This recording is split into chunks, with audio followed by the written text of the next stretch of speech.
अस्सलाम वालेकुम वरहमतुल्लाहि वबरकातुहू। This is sir Naseem Zulfiqar और आज ECAT MDCAT 2024 के MCQs यहाँ पर हम प्रैक्टिस करेंगे। आज के लेक्चर में केमिस्ट्री सब्जेक्ट के चैप्टर 1 है ये हमारे पास PMDC सिलेबस के अकॉर्डिंग, स्टेशियोमेट्री या fundamental principles of organic chemistry. इसके 12 MCQs हैं, इंपॉर्टेंट MCQs हैं जो कि हम यहाँ पर डिस्कस करेंगे 2024 के सेशन के लिए। सिलेबस के अकॉर्डिंग है ये PMDC के, तो स्टार्ट से एंड तक आप ये दिखे किस तरह से MCQs को सॉल्व करते हैं हम एप्टीट्यूड के अंदर। तो फर्स्ट MCQ सामने स्क्रीन पर आपके है कि all reactant is converted into product and no side reaction take place on basic assumption while doing calculation for dash. तमाम रिएक्टेंट्स का प्रोडक्ट में कन्वर्ट हो जाना और कोई साइड रिएक्शन नहीं होना, ये बेसिक एजम्पशन किसके लिए होती है? तो इसका करेक्ट ऑप्शन हमारे पास होगा सी, दैट्स स्टेशियोमेट्री, जिसमें ये एजम्पशन हम लोग लेते हैं कि जो है वो टोटल रिएक्टेंट जो है वो प्रोडक्ट में कन्वर्ट हो रहा है और कोई साइड रिएक्शंस उसके बीच में नहीं हो रही है। ठीक है। सेकंड MCQ है which type of relationship can be studied with the help of balance chemical equation. तो ये तीनों तरह की रिलेशनशिप इसके अंदर हम लोग देखते हैं। मास वॉल्यूम भी देखते हैं, मास मोल भी देखते हैं, मोल वॉल्यूम भी देखते हैं। ये सारे रिलेशनशिप स्टेशियोमेट्री में देखी जाती है। तो इसका करेक्ट ऑप्शन हमारे पास आएगा D, all of this. Third MCQ है flask contains 2 to 4 cm cube of carbon dioxide gas at STP. The flask contains amount of carbon dioxide gas. मास बतानी है और वॉल्यूम दिया हुआ है STP पर। तो हमें पता है कि अगर हम इसको फॉर्मूला देखें तो वॉल्यूम एट STP हमारे पास बराबर किसके होता है? मास over molecular mass multiply by 22.41 decimetre cube, इसके बराबर होता है। तो वॉल्यूम एट STP, तो यहाँ पर अब वॉल्यूम हमारे पास जो है वो हमें क्या निकालना है? यहाँ पर मास निकालना है। तो मास बराबर हो गया volume multiply by molecular mass upon 22.41। तो ये आ जाएगा हमारे पास। तो मास हमारे पास हो जाएगा, वॉल्यूम हमारे पास है 224 cm क्यूब। ठीक है। अच्छा, चूंकि cm क्यूब में दिया हुआ है तो हमें इसको dm क्यूब में ही इसको हमें रखना पड़ेगा। ठीक है। तो 224 है ना, तो 224 को अब डिवाइड करना पड़ेगा हमें, किससे? 1000 से करना पड़ेगा, तो dm क्यूब में आ जाएगा। जब उसको 1000 से डिवाइड करेंगे तो जैसे कि देखो 10 से डिवाइड करेंगे तो 22.4, 100 से करेंगे तो 2.24 और 1000 से करेंगे तो ये 0.224 आ जाएगा हमारे पास। फिर मल्टीप्लाई में मॉलिक्यूलर मास कार्बन डाइऑक्साइड का, दिस विल बी 44 अपॉन, और ये हमारे पास आ जाएगा 22.41। ठीक है। अब देखो इसको सिंपल थोड़ी बहुत लॉजिकली कैलकुलेशन हम कर सकते हैं। मान लेते हैं कि 22, ये इसको 1 से कट कर दिया, इसको 2 से कट कर दिया, ये 0.224 मल्टीप्लाई बाय 2 कितना हो जाएगा? 0.44 ग्राम हो जाएगा हमारे पास। तो हम थोड़ा नियरली करीब करीब विदाउट कैलकुलेटर हम इसको कर सकते हैं। ठीक है। तो सी ऑप्शन करेक्ट हो जाएगा 0.44 ग्राम। ठीक है। तो this is how we solve this MCQs without using calculator. Fourth MCQ है of 0.5 mole of magnesium is burn with excess oxygen, how much MgO is formed. तो यहाँ पर रिएक्शन हम देखेंगे तो मैग्नीशियम है, उसका रिएक्शन जब ऑक्सीजन से होता है तो यहाँ पर हमारे पास मैग्नीशियम ऑक्साइड बनता है MgO। बैलेंस करने के लिए इधर पर 2 लगा लेंगे, इधर पर 2 लगा लेंगे। ठीक है, इक्वेशन बैलेंस हो जाएगी। तो 0.5 मोल मैग्नीशियम से कितने मैग्नीशियम ऑक्साइड बनेगा, उसकी अमाउंट, उसकी मास पूछी जा रही है। तो देखो 2 मोल से हमारे पास मैग्नीशियम ऑक्साइड कितने बन रहे हैं? 2 मोल बन रहे हैं। तो 0.5 मोल से कितने बनेंगे हमारे पास? तो जाहिर सी बात है 0.5 मोल ही बनेंगे, चूँकि 1:1 के रिलेशनशिप है यहाँ पर हमारे पास रेशोज देखें तो। और 0.5 मोल में मास कितना होगा? हम जानते हैं मास बराबर होता है मोल इंटू मॉलिक्यूलर मास। तो मोल है 0.5 और मॉलिक्यूलर मास किसका? MgO का। तो MgO कितना हो जाएगा? Mg को 24 होता है और ऑक्सीजन का हमारे पास कितना होता है? 16 होता है हमारे पास। ठीक है। तो 6 4 ये 10 हो गया और ये 30 हो गया। तो 0.5 को 30 से मल्टीप्लाई करेंगे, मास आ जाएगा आपका 15 ग्राम। तो 0.5 मोल्स, ओके 0.5 मोल यहाँ पर आएगा। ठीक है। तो क्या हमें मास निकालना है इसमें? तो 0.5 mole of magnesium is burn with excess oxygen, how much MgO is formed. Mg+O2 MgO हमारे पास बना, ठीक है। तो 2 लगाकर हमने इसमें बैलेंस कर लिया। 2 मोल से हमारे पास 2 मोल MgO बन रहे हैं, 0.5 से 0.5 बनेगा, और 0.5 मोल में जो मास कितना आएगा, मोल मल्टीप्लाई बाय मॉलिक्यूलर मास है ना भाई। तो मोल हमारे पास इसका दिस इज 0.5, और मॉलिक्यूलर मास जो हमारे पास होता है दिस इज 30 आएगा। 6 6 4 10 2 और 2 1 और 3 3 30, तो ये 15 ग्राम होना चाहिए। तो I think all the answers are not correct ना। ये असल में सी और डी दोनों 30 ग्राम दे दिया है, तो इसको एक को 15 ग्राम कर लेते हैं। So this will be the correct answer, ठीक है।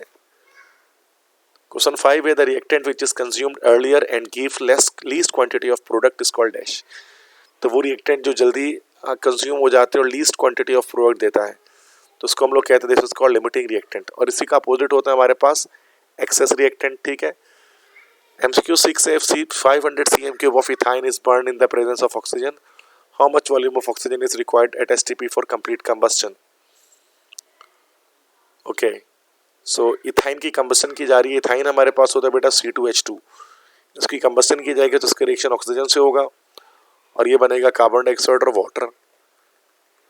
Now we need to balance it, इधर पे 2 लगा लेते हैं। तो ये हो गया हमारे पास, हाइड्रोजन 2 है, ऑक्सीजन यहाँ पे 2 to the 4 और 5 है, तो इसको 5/2 कर लेते हैं। फिर 2 से सबको मल्टीप्लाई कर देंगे तो फाइनल इक्वेशन बनेगी 2C2H2 प्लस 5O2, और ये बना 4CO2 प्लस 2H2O। तो अभी देखिए रिएक्शन ऑलरेडी बैलेंस होगा दोबारा से, ठीक है। तो कह रहे हैं कि 500 cm³ इथाइन को बर्न किया जा रहा है in the presence of oxygen में, तो कितना वॉल्यूम ऑक्सीजन गैस का रिक्वायर होगा कंप्लीट कंबस्टन के लिए। मतलब यहाँ पर ये दो चीज़ों का रिलेशनशिप है, C2H2 का और ऑक्सीजन का। तो 500 cm³ ऑफ इथाइन से कितना उसको ऑक्सीजन गैस हमें चाहिए होगा, ठीक है।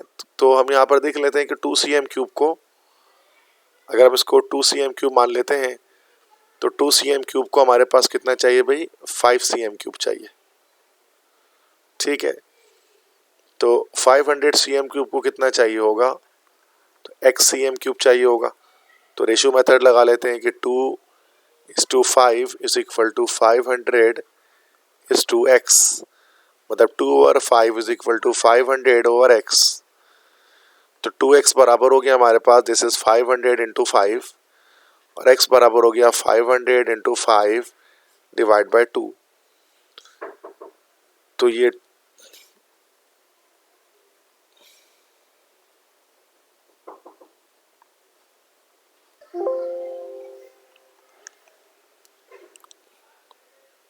ऑलराइट, सो यहाँ तक हमने किया इसको।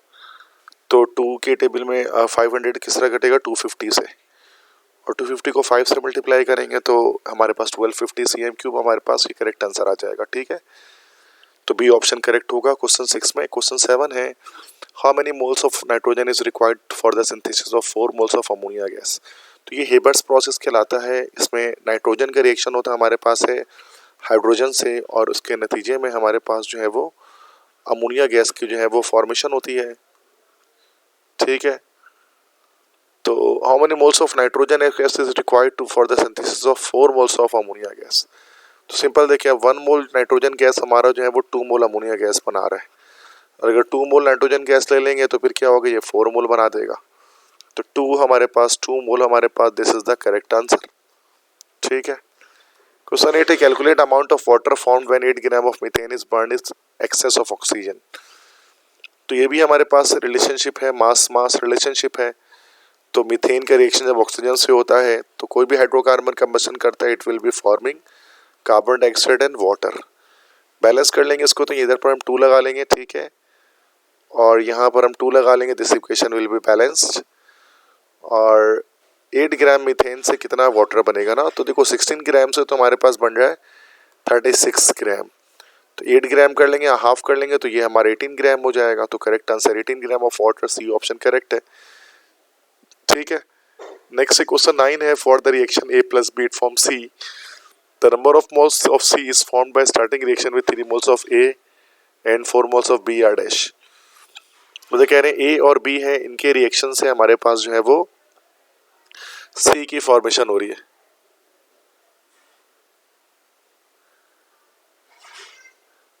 ठीक है, तो कह रहे हैं कि कितना मोल सी बनेगा जब 3 मोल ए का 4 मोल और 4 मोल बी जो है वो साथ में रिएक्शन करेंगे।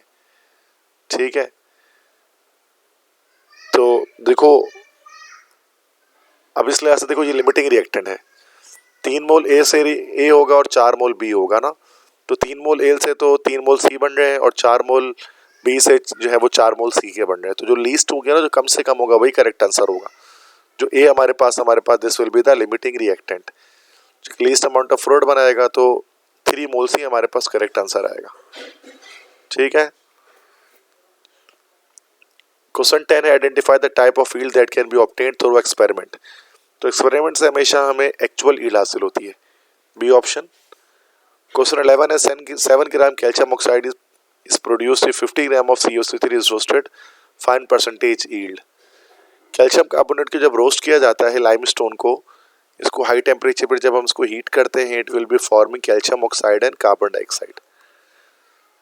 तो देखो 100 ग्राम अगर हम लेते हैं कैल्शियम कार्बोनेट तो हमारे पास ये 40 + 16 56 ग्राम कैल्शियम ऑक्साइड मिलता है। ठीक है, और अगर हम इसमें 50 ग्राम अगर ले लेंगे तो फिर हमें कितना मिलेगा, ये उसका हाफ मिल जाएगा। कितना हो जाएगा ये 25, 26 होगा 52, 27 होगा 54 और 28, यस, तो 28 ग्राम हमें हासिल हो जाएगा यहाँ पर।